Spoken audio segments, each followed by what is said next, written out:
Can a life fractured by war and scarred by fire ever truly be mended? In the cramped heart of post-war Seoul, amidst the scent of aging paper, drying glue, and the ever-present dust motes dancing in the weak sunlight slanting through the single window, Kang Min-jun might have answered no. His world was the small bookbindery, a haven of quiet order carved out of the surrounding chaos of reconstruction.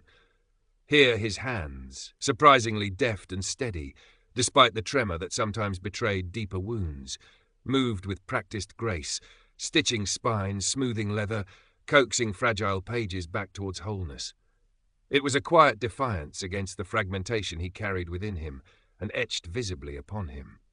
One side of his face and neck bore the slick, tightened map of old burns, a permanent reminder of the bombing raid that had claimed his family and marked his youth. A pronounced limp further set him apart, a shadow clinging to his steps on the uneven pavement outside.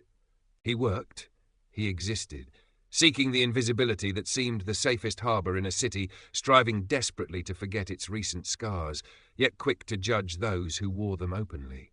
Sounds of hammers on metal, distant shouts of street vendors, the rumble of trucks carrying rubble, the symphony of soul rebuilding, were the backdrop to his solitary rhythm. He preferred the company of broken books. They, at least, did not stare or pity. Into this carefully contained silence walked Park So-hee.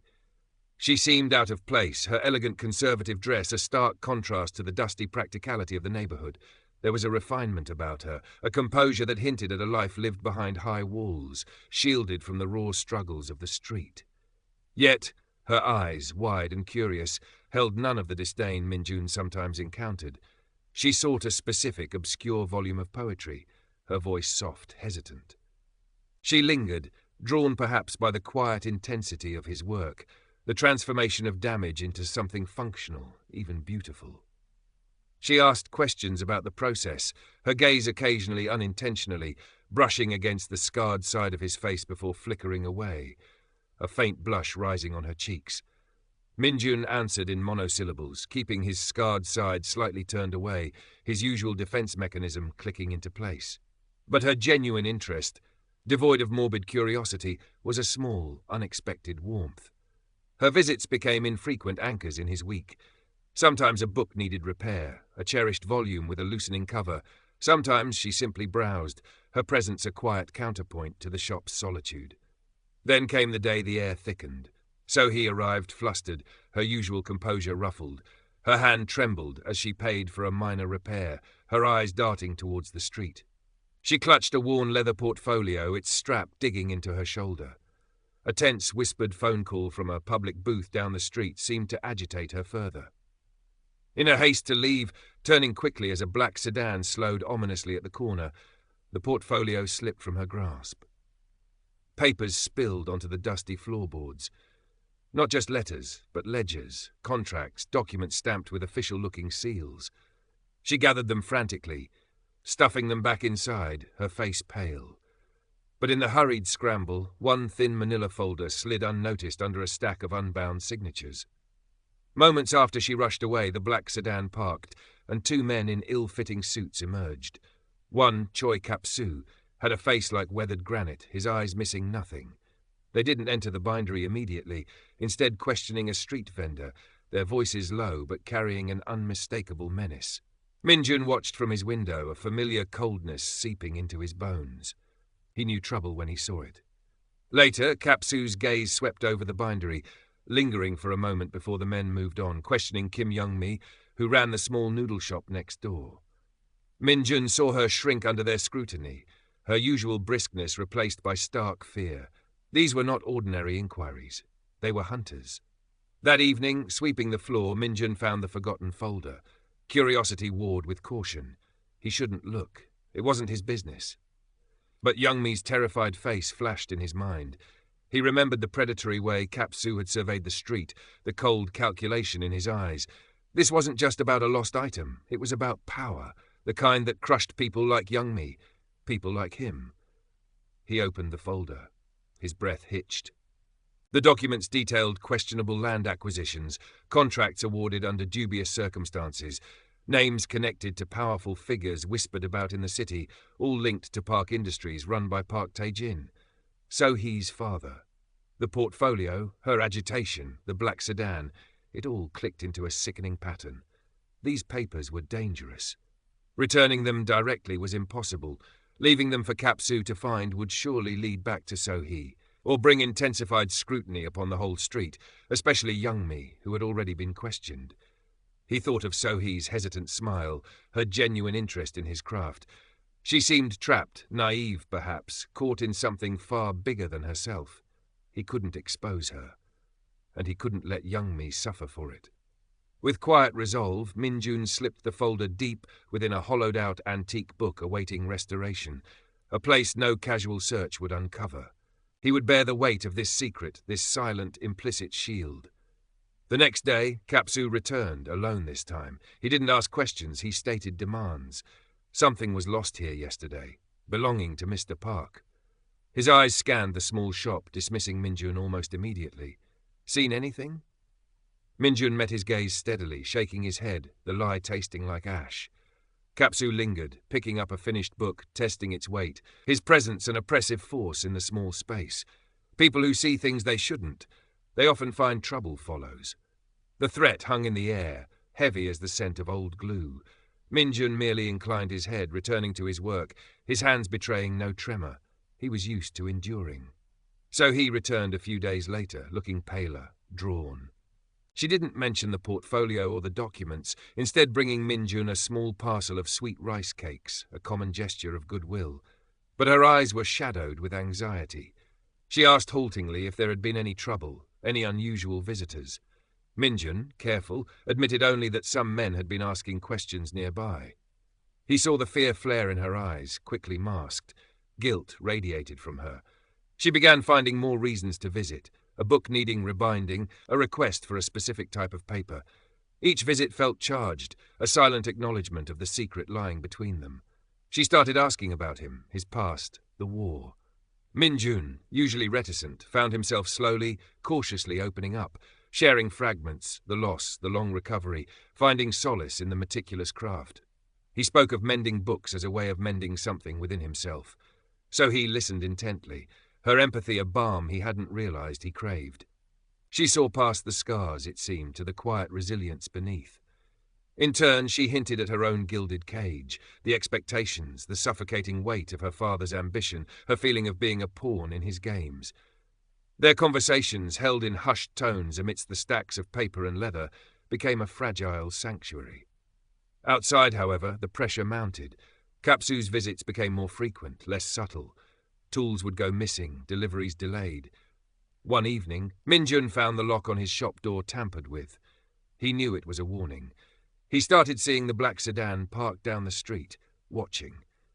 Young-mi, though outwardly recovered, now avoided his gaze, her fear a palpable thing. She knew he was drawing heat, and she wanted no part of it. One rainy evening, So-hee arrived distraught.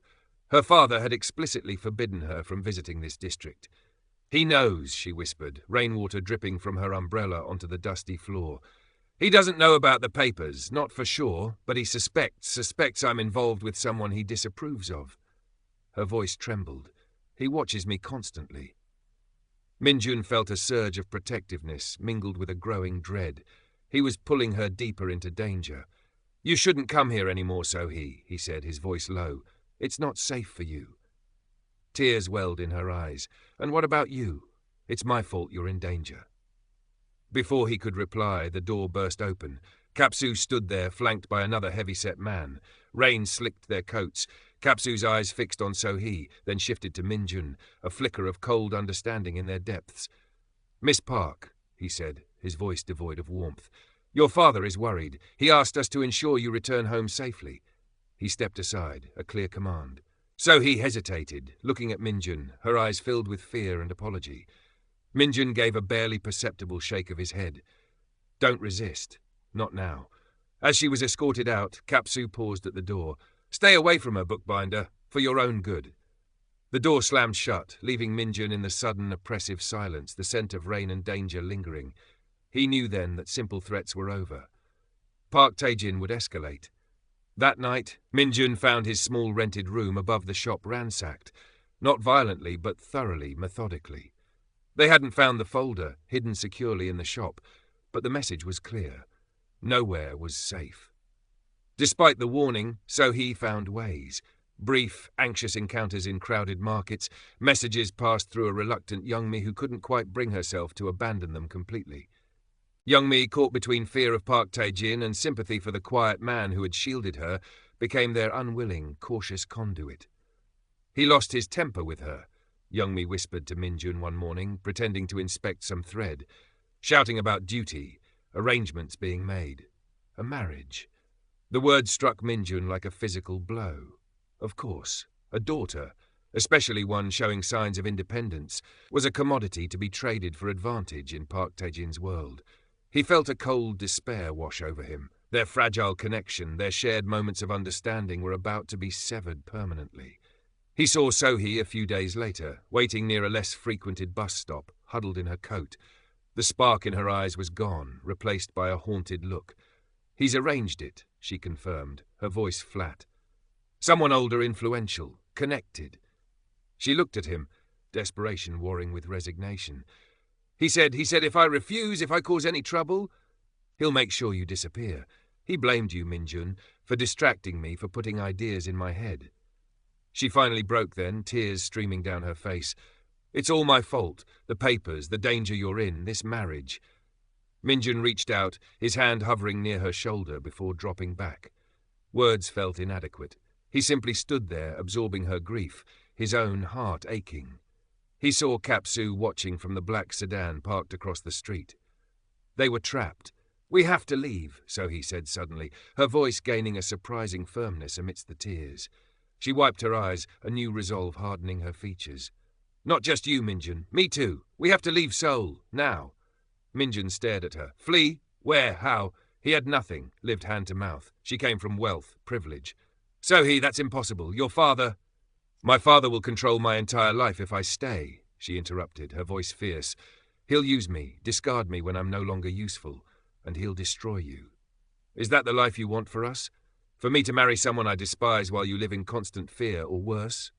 She gripped his arm, her touch surprisingly strong. "I have some money saved, jewellery I can sell. It won't be easy, but we can disappear. Find somewhere small, quiet. Live simply, together." Hope, fragile and terrifying, flickered within Minjun. A life with So-hee, away from the shadows, the threats. It seemed an impossible dream. Yet, the alternative, staying, losing her, facing Tae-jin's wrath alone, was a certainty of despair. He looked into her determined eyes, saw the courage that had bloomed beneath the fear. He thought of the mended books, the possibility of repair. Maybe, just maybe. "Okay," he breathed. "We leave." Their escape was frantic, planned in whispered conversations, funded by the discreet sale of So-hee's inherited gold bracelet. Youngmi, pale but resolute, helped Minjun pack a small bag, slipping him a bundle of folded one-notes, her own meagre savings. "Be careful," she whispered, avoiding his eyes. They left under the cover of darkness, taking back alleys, boarding a late-night train heading south, away from the sprawling reach of Park Tae-jin. They found refuge in a small, forgotten coastal town several hours from Seoul, renting a damp, sparsely furnished room above a fish market. The salt-laced air was a world away from the dusty confines of the bindery and the sterile luxury of So-hee's former life. For a short, precious time, they breathed freely. Minjun found work mending nets and doing odd repairs for the fishermen, his skillful hands adapting quickly. So-hee, shedding her previous identity, learned to haggle for groceries, cook simple meals on a sputtering kerosene stove, wash clothes by hand. The hardship was undeniable, yet there was a lightness to their days. They walked along the grey, windswept beach, shared simple meals, talked late into the night, the sound of the waves a constant lullaby. Minjun saw a different So-hee emerge, resilient, practical, surprisingly cheerful despite the rough conditions. She laughed more freely, her eyes losing their hunted look. She traced the scars on his face with gentle fingers, not flinching, her touch erasing years of self-consciousness. He saw the strength he had only glimpsed before, now fully revealed. In their small, bare room surrounded by the smell of fish and sea salt, they carved out a pocket of happiness, a fragile bubble against the world. Minjun allowed himself to hope, to imagine a future. He started sketching again, simple drawings of the sea, of Sohee's face illuminated by the single bare bulb. "Is this freedom?" Sohee asked one evening, watching the fishing boats return, their lights twinkling on the dark water. "I think," Minjun replied, taking her hand, "it might be." But the shadow of Park Tae-jin was long. Minjun saw strangers in the market whose eyes lingered too long, cars that didn't belong in the sleepy town. The fragile peace began to fray. The inevitable arrived on a blustery afternoon. Minjun was returning from the docks, carrying a small bag of fresh fish. He saw the familiar black sedan parked near their building, Kapsu leaning against it, impassively watching the entrance. Another man sat inside. Minjun's blood ran cold. He ducked into an alleyway, heart pounding. He had to warn Sohee. He circled around, climbing a rickety external staircase at the back of the building, hoping to reach their room undetected. Peeking through the grimy window, he saw her. She wasn't alone. Kapsu stood inside the small room, his presence dominating the space. Sohee faced him, her back straight, but her hands clenched at her sides. "Your father wants you home, Miss Park," Kapsu stated flatly. "He's forgiven your impulsive behavior. There will be no more talk of escape." Sohee shook her head. "I'm not going back." Kapsu sighed, a sound devoid of patience. That wasn't a request. He took a step towards her. Minjun's hand tightened on the rusty railing. He had to do something. But before he could move, another figure stepped out of the shadows within the room. Park Tae-jin himself. He looked older, sterner, his expensive suit incongruous in the shabby surroundings. His eyes, cold and sharp, fixed on his daughter. "Sohee," his voice was dangerously quiet. "This foolishness ends now. You will come home. You will marry whom I choose, and you will forget this person." He gestured dismissively, as if Minjun wasn't even worth naming. Sohee stood her ground. "No, father, I won't." Tae-jin's face hardened into a mask of fury. "You defy me? For him?" He glanced around the room with undisguised contempt. "For this? He's a better man than you'll ever be," Sohee retorted, her voice trembling but clear. Tae-jin slapped her, the sound sharp and ugly in the small room. Sohee stumbled back, hand flying to her cheek, shock and pain in her eyes. Minjun felt a roar build in his chest. He burst through the flimsy door, ignoring the pain in his leg. "Leave her alone." Tae-jin turned, surprise flickering briefly in his eyes, quickly replaced by cold anger. "Ah, the Bookbinder, the source of this rebellion." Kapsu moved instantly, blocking Minjun's path, grabbing his arms in a painful grip. "Father, please," Sohee cried out. "Don't hurt him." Tae-jin ignored her, his gaze fixed on Minjun. "You think you can take what's mine? My daughter? My reputation?" He stepped closer, his voice dropping to a venomous whisper. "I know about the documents you stole. Did you think I wouldn't find out?" Minjun struggled against Kapsu's hold. "I didn't steal anything. I protected her." "Protect?" Tae-jin laughed, a harsh, grating sound. "You dragged her into the gutter. You will pay for that." He nodded to Kapsu. "Take him." Kapsu started forcing Minjun towards the door. Minjun resisted, kicking back, trying to reach Sohee. In the struggle, Kapsu shoved him hard. Minjun stumbled backwards, crashing into the rickety table holding the kerosene lamp they used for light. The lamp flew through the air, shattering against the wooden wall. Kerosene splashed and flames erupted instantly, greedily climbing the dry timber. Smoke filled the room almost immediately, thick and acrid. Flames licked at the walls, spreading with terrifying speed. Tae-jin coughed, backing away towards the door, his face a mask of alarm, shouting for the other man waiting outside. Kapsu released Minjun, momentarily distracted by the fire. "Sohee!" Minjun choked, pushing himself up, ignoring the searing pain as flames caught his sleeve. He lunged towards her through the smoke. She was trapped near the window, the fire cutting off her escape route to the door, where her father and Kapsu were now scrambling to get out.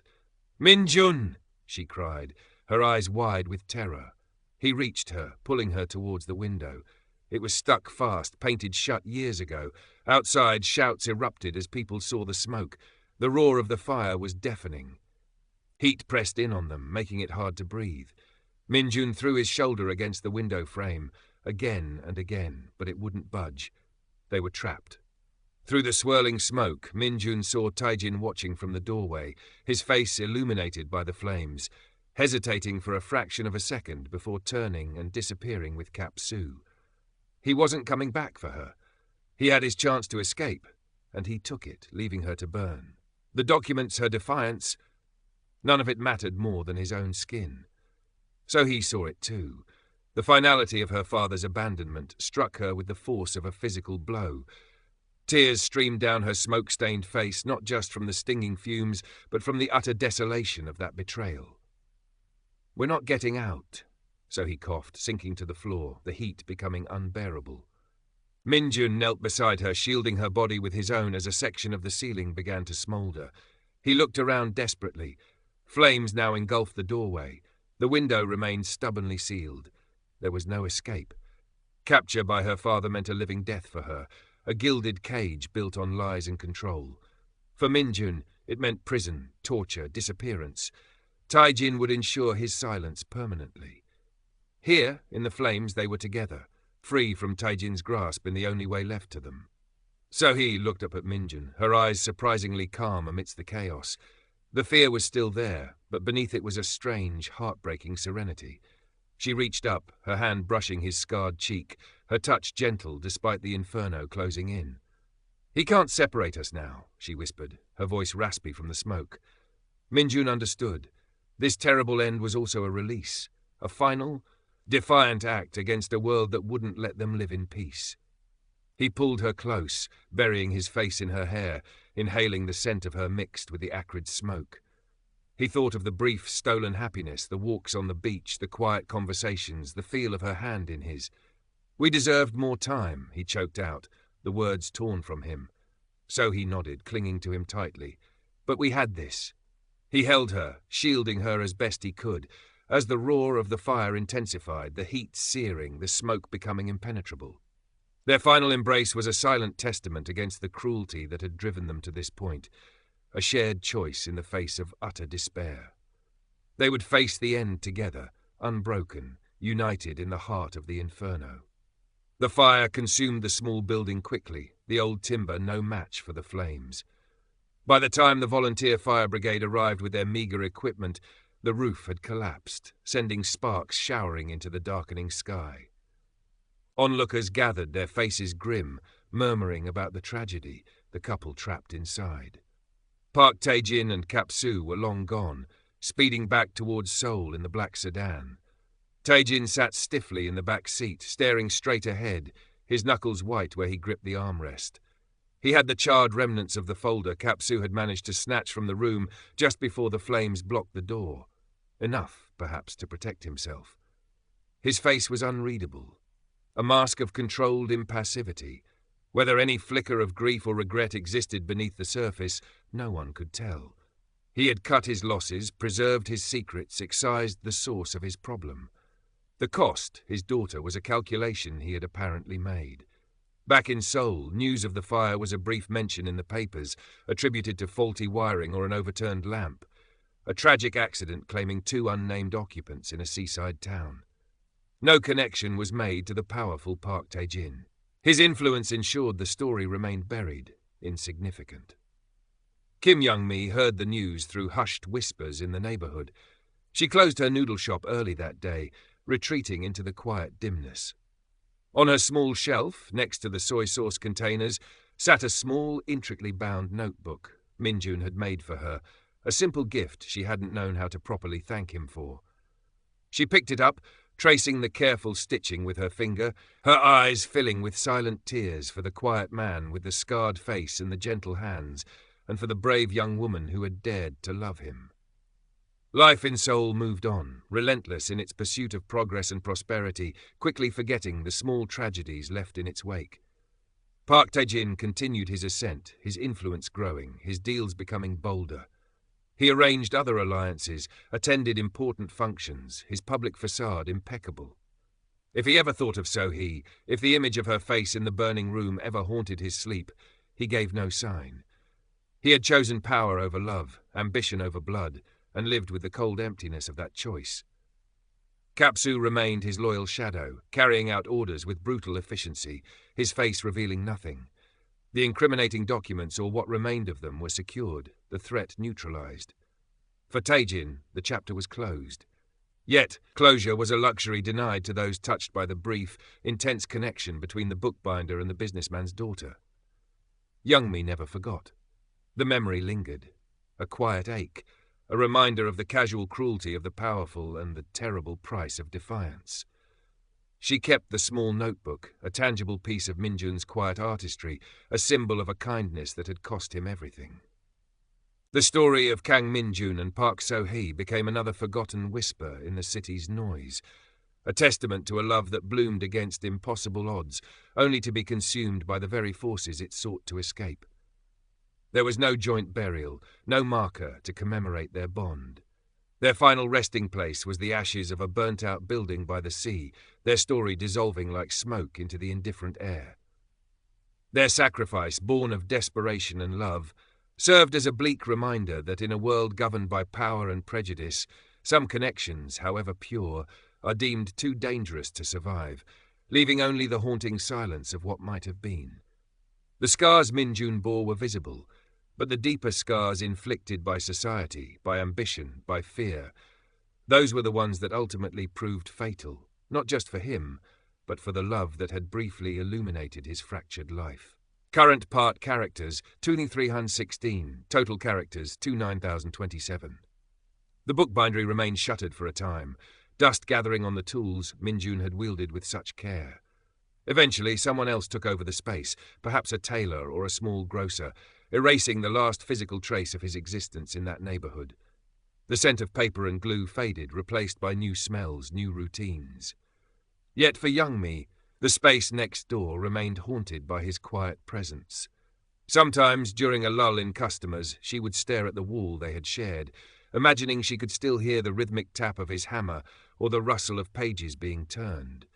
She wondered about the hollowed-out book where he had hidden the documents. Had it burned with him? Or had Taejin's men found it during their earlier methodical search of his room? She would never know. The secret, like Minjun and So-hee, was lost. The society that Park Taejin navigated so skillfully continued its trajectory. Fortunes were made and lost, political alliances shifted, scandals erupted and were quickly suppressed. The engine of progress ground forward, fueled by ambition and often lubricated by corruption. The memory of the Korean War, though receding, still cast long shadows, influencing fortunes and feeding anxieties that men like Taejin exploited. The rigid hierarchies remained, shifting from old aristocracy to new money, but the barriers were just as real, the consequences for crossing them just as severe. So-hee's brief taste of freedom, her attempt to live authentically, was a small rebellion extinguished too soon. Her story, had it been known, might have resonated with others trapped in similar circumstances, yearning for escape from familial duty or societal expectation. But her voice was silenced, her defiance ending in smoke and flame. Minjun's quiet dignity, his capacity for empathy despite his own suffering, his ultimate sacrifice, these qualities remained unseen, unacknowledged by the world that had judged him by his scars and his station. Their love story, born in the shadows and nurtured in secret, was a fragile bloom in harsh terrain. It offered a glimpse of transcendence, a connection that defied the rigid categories of class and appearance. But the forces arrayed against them,